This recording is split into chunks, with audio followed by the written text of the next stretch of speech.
नमस्कार दोस्तों, आप सभी का बहुत-बहुत स्वागत है राइजिंग एडवाइजर्स एकेडमी में और मैं हूँ आपकी होस्ट भावना प्रीतवानी। दोस्तों, अक्सर आपने ये ऑब्जेक्शन तो फील्ड में सुना ही होगा कि प्रीमियम बहुत ज़्यादा है। सो आज से मैं स्टार्ट कर रही हूँ ऑब्जेक्शन हैंडलिंग सीरीज़ और ऑब्जेक्शन हैंडलिंग सीरीज़ के डे 1 पर हम डिस्कस करने जा रहे हैं, यही ऑब्जेक्शन जो मार्केट में हम सबसे ज़्यादा सुनते हैं कि प्रीमियम बहुत ज़्यादा है। सीरीज स्टार्ट करने से पहले मैं आप सभी के समक्ष एक डिस्क्लेमर ले रही हूँ कि मैं जो कुछ भी सिखा रही हूँ ये एजुकेशन पर्पज से है। आप अपनी रिसर्च एंड डेवलपमेंट भी जरूर कीजिएगा। एक बार मैं अपना इंट्रोडक्शन दे देती हूँ दोस्तों। My self Bhavna Pritwani and मैं पिछले 13 वर्षों से एलआईसी ऑफ इंडिया के साथ जुड़ी हुई हूँ। 4 वर्षों से कोचिंग फील्ड में राइजिंग एडवाइजर्स एकेडमी की सीईओ एंड फाउंडर हूँ एंड 5,000 से अधिक एडवाइजर्स से मैं अभी तक लाइव सेशंस में कनेक्ट कर चुकी हूँ। एडवाइजर्स की बहुत रिक्वेस्ट थी कि मैम कुछ ऑब्जेक्शन हैंडलिंग को लेकर के आइए, तो मैंने सोचा क्यों ना एक सीरीज शुरू की जाए जिसमें ऑब्जेक्शन हैंडलिंग को अच्छे से सिखाया जाए। तो 5 से 15 मिनट का वीडियो मैंने बनाने की कोशिश की है, जो आपको यूट्यूब पे, फेसबुक पे, इंस्टाग्राम पे हर जगह मिल जाएगा। इसीलिए इस चैनल को या इंस्टाग्राम पे भावना प्रीतवानी को फॉलो करना मत भूलिएगा, चैनल को सब्सक्राइब करना नहीं भूलिएगा। आइए स्टार्ट करते हैं ऑब्जेक्शन हैंडलिंग सीरीज के डे 1 का सबसे बड़ा ऑब्जेक्शन जो हम अपने क्लाइंट से सुनते हैं, दैट प्रीमियम बहुत ज्यादा है। राइट। सो प्रीमियम बहुत ज्यादा है, ये अक्सर मैं भी फील्ड में बहुत ज्यादा सुनती हूँ। लेकिन इसके पीछे की हकीकत क्या है, उस साइकोलॉजी को समझना दोस्तों बहुत जरूरी है। वो इसीलिए कि यदि आप देखो तो ऑलमोस्ट 70% प्रोस्पेक्ट जो है ये ऑब्जेक्शन देते हैं और ज्यादातर एडवाइजर इसे गलत तरीके से हैंडल करते हैं। अब इसके पीछे का सत्य क्या होता है? इसके पीछे का सत्य ये होता है कि क्लाइंट को प्रीमियम की नहीं पड़ी होती। क्लाइंट को उस प्रीमियम के सामने जो वैल्यू है, जो उसकी प्रायोरिटी है, वो समझ में नहीं आती। तो ऐसे में एडवाइजर्स को क्या करना चाहिए दोस्तों? एडवाइजर को अपना रोल अच्छे से प्ले करना चाहिए, उसे एक्सपेंस से प्रोटेक्शन में कन्वर्ट करना होगा। सो एक्सपेंस से प्रोटेक्शन में इसे कन्वर्ट कैसे किया जाए, आइए इस पे पूरी तरीके से डिस्कस करते हैं। आई होप आप नोट्स भी बनाएंगे और उसे अच्छे से इत्मीनान से समझने की कोशिश करेंगे। सबसे पहले तो क्लाइंट की साइकोलॉजी को समझिए कि वो क्यों ऐसा बोलता है कि प्रीमियम ज्यादा है। तो इसके पीछे के 4 रीजन होते हैं, 4 कारण हो सकते हैं। सबसे पहला कि बजट कंसर्न, उनका मंथली कैश फ्लो होता है। दूसरा, वो जो पैसा देने वाले हैं या जो प्रीमियम पे करने वाले हैं, उसके सामने उन्हें लगता है कि वो वैल्यू नहीं मिल रही। तीसरा, वो आपके प्रोडक्ट का कंपैरिजन दूसरे इन्वेस्टमेंट से करते हैं, जैसे एफडी है, म्यूचुअल फंड है, तो उन्हें वो वैल्यू नहीं दिखाई देती। चौथा सबसे बड़ा कारण है वो है फियर यानी डर।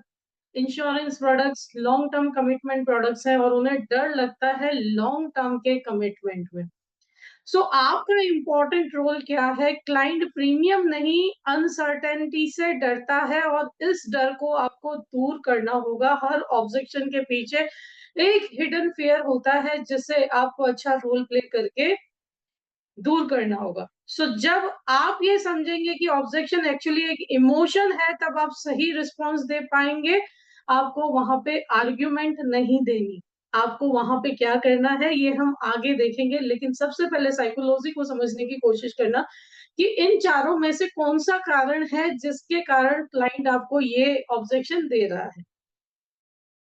अब ज्यादातर एडवाइजर्स इस केस में क्या बड़ी मिस्टेक करते हैं कि सबसे पहले वो इमीडिएटली डिस्काउंट ऑफर कर देते हैं, प्रीमियम कम करने की बात शुरू कर देते हैं, जिससे जो प्रोडक्ट आप पिच करने गए थे या जो सॉल्यूशन उन्हें आप देने गए थे उसकी वैल्यू डाउन हो जाती है। दूसरी सबसे बड़ी गलती होती है, फोर्स क्लोजिंग करने की शुरुआत हो जाती है।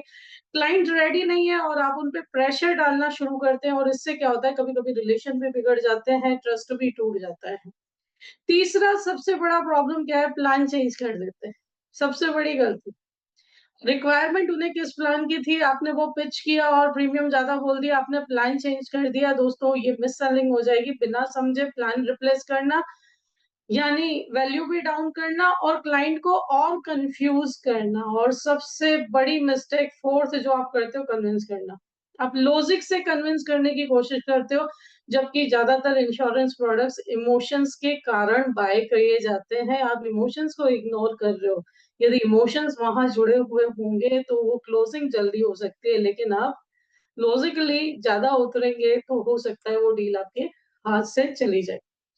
सो इस ऑब्जेक्शन को हैंडल करने का गोल्डन फॉर्मूला क्या है कि सबसे पहले आप एक्नॉलेज करें, उसके बाद प्रश्न पूछें, और तीसरा आप वैल्यू एक्सप्लेन करें। ये कैसे होगा, स्टेप बाय स्टेप हम समझेंगे, है ना। समझ सकता हूँ आजकल एक्सपेंस बहुत ज्यादा है, ये आपने क्या किया, एक्नोलेज किया कि ठीक है महंगा लग रहा है। सर समझ सकता हूँ कि आजकल खर्चा बहुत ज्यादा है, लेकिन अगर आप अलाउ करें तो एक छोटा सा क्वेश्चन पूछूं, राइट। इसके साथ आप कन्वर्सेशन स्टार्ट कर सकते हैं आर्ग्यूमेंट करने की जगह, राइट। और ये क्वेश्चन पावरफुल क्वेश्चन होना चाहिए, राइट। क्या किया आपने, पहले एक्नॉलेज किया। कैसे एक्नॉलेज किया कि सर महंगाई बहुत ज्यादा है, मैं समझ सकता हूँ कि खर्चे बहुत ज्यादा हैं, लेकिन अगर आप मुझे अलाउ करें तो क्या मैं एक छोटा सा प्रश्न पूछ सकता हूँ, और ये प्रश्न पावरफुल प्रश्न होना चाहिए, क्वेश्चन होना चाहिए। जैसे कि सर अगर कल को ईश्वर न करे आपको कुछ हो जाए तो फैमिली को कितना फाइनेंशियल सपोर्ट चाहिए होगा। अब आप क्या कर रहे हो, अब आप उसे इमोशन की ओर शिफ्ट कर रहे हो, राइट। फैमिली प्रोटेक्शन, क्लाइंट अपने प्रियजनों की सुरक्षा के बारे में सोचने लग जाएगा इस क्वेश्चन से। दूसरा, उसे अपनी रिस्पॉन्सिबिलिटीज याद आ जाएंगी, उसकी जिम्मेदारियां जैसे बच्चों की एजुकेशन, पेरेंट्स, ईएमआई सामने आती दिखाई देंगी। तीसरा, long term security, conversation premium से वो प्रोटेक्शन पर शिफ्ट हो जाता है। और यही मैजिक है फ्रेंड्स क्वेश्चन पूछने का। ज्यादातर एडवाइजर क्वेश्चन पूछते नहीं है, उसकी जगह सॉल्यूशंस और भी देने शुरू कर जाते हैं। इसके आगे आप क्या करेंगे, इसके आगे आप, जैसे आपने सही प्रश्न पूछा, सही प्रश्न पूछने से साइकोलॉजी, कस्टमर के जो दिमाग, सबकॉन्शियस माइंड पे इफेक्ट जाती है। अब उससे भी और इजी इसको वे में कैसे लेके आएंगे कि आप जो भी प्रीमियम पिच कर रहे हैं उसे आप डेली में चेंज करें। The math that changes the mind is policy premium को कन्वर्ट कर दे। यदि आप 1 साल का प्रीमियम एक साथ ईयरली दे रहे हैं तो आप क्या करें, उसे पर डे में, जैसे मान लो साल का 30,000 प्रीमियम है, आप उसे 365 से डिवाइड कर दे तो रोज का 82 रुपीज, 82 रुपए हो जाएगा सर। 82 रुपए प्रतिदिन में यदि आप 25 से 50 लाख की सिक्योरिटी अपनी फैमिली को दे रहे हैं, है ना। जब आप प्रीमियम को डेली कॉस्ट में तोड़ देते हैं तो वो एक कप चाय से भी कम लगता है, और क्लाइंट का रेजिस्टेंस ऑटोमेटिकली धीरे धीरे कम हो जाता है। जैसे जैसे आप वैल्यूज ऐड करते जाएंगे वैसे वैसे क्लाइंट को प्रीमियम ज्यादा है लगना बंद हो जाएगा। इसके बाद आप एक इमोशनल कनेक्शन क्रिएट करें। जैसे सर इंश्योरेंस प्रीमियम महंगा नहीं होता, लेकिन इंश्योरेंस ना होना महंगा पड़ता है। कैसे, जैसे अगर किसी व्यक्ति ने मेडिक्लेम नहीं लिया और ईश्वर न करे उसे हॉस्पिटलाइज होना पड़ा, तो एक सिंगल हॉस्पिटलाइजेशन उसकी बरसों की सेविंग्स लेके जा सकता है। एक लाइफ इंश्योरेंस अगर घर के ब्रेड अर्नर के नाम पर ना हो तो उसकी फैमिली की 20 सालों की फाइनेंशियल प्लानिंग ओवरनाइट एक दिन में खत्म हो जाती है। बच्चों का एजुकेशन, पत्नी का रिटायरमेंट, अपने बड़े बुजुर्गों का ख्याल, सब एक दिन में वाइप आउट हो जाता है। तो इंश्योरेंस ना लेना बड़ी गलती है सर, कि इंश्योरेंस लेना बड़ी गलती है, ये आप खुद डिसाइड करते हैं। अगर आपके पास है तो वेल एंड गुड है, बट नहीं है तो एक बार जरूर सोचिएगा। इसके बाद आप रियल लाइफ, अगर उसके बाद भी क्लाइंट कन्विंस नहीं होता तो आप रियल लाइफ एग्जांपल दे सकते हैं कि मेरे सर एक क्लाइंट ने मुझे यही एक्सक्यूज दिया था कि प्रीमियम बहुत ज्यादा है और उन्होंने इंश्योरेंस पॉलिसी नहीं खरीदी, और 2 साल में ही उनका अनफॉर्चुनेटली एक्सीडेंट से डेथ हो गई, निधन हो गया। इस कहानी से आपको बहुत अच्छा लेसन मिलेगा सर कि इंश्योरेंस लग्जरी नहीं है, इंश्योरेंस रिस्पॉन्सिबिलिटी है। इसका नतीजा क्या हुआ कि उनके पास कोई लाइफ कवर नहीं था, तो फैमिली के पास कोई फाइनेंशियल क्वेश्चन नहीं था, बच्चों को अपनी पढ़ाई पढ़ाई के साथ कॉम्प्रोमाइज करना पड़ा, राइट। कोई इनकम प्रोटेक्शन नहीं था, आज उनकी बीवी को काम करने जाना पड़ता है, राइट। उनको भी कमाने जाना पड़ता है, जिनका मेन काम था अपने बच्चों की पढ़ाई का ख्याल रखना, बच्चों का ख्याल रखना, परिवार का ख्याल रखना, उन्हें सब कुछ मैनेज करते हुए जॉब करनी पड़ रही है, राइट। तो आप क्या चाहते हैं, इस केस से तो हम ये समझ सकते हैं ना कि प्रीमियम महंगा नहीं होता, इंश्योरेंस ना लेना महंगा होता है। सो पावरफुल क्लोजिंग लाइंस आप क्या यूज़ कर सकते हो कि सर आज आप प्रीमियम दे रहे हो ताकि कल आपकी फैमिली को कॉम्प्रोमाइज़ ना करना पड़े। आज थोड़ा-सा डिसिप्लिन कल फैमिली के लिए फाइनेंशियल फ्रीडम बन सकता है। सो इस लाइन्स के साथ आप क्लोज कर सकते हो। सो आज के सेशन के की टेकअवेज़ क्या है? जब क्लाइंट आपको कहे कि प्रीमियम बहुत ज़्यादा है, तो याद रखिए कभी भी आर्ग्यू मत कीजिए क्योंकि आर्ग्यूमेंट से क्लाइंट दूर जाता है, एम्पैथी से वो पास आता है। नंबर 2, आपको पावरफुल क्वेश्चन पूछना है, डिस्कवरी क्वेश्चन पूछना है कि क्लाइंट को अपनी ज़रूरत खुद फ़ील कराती है।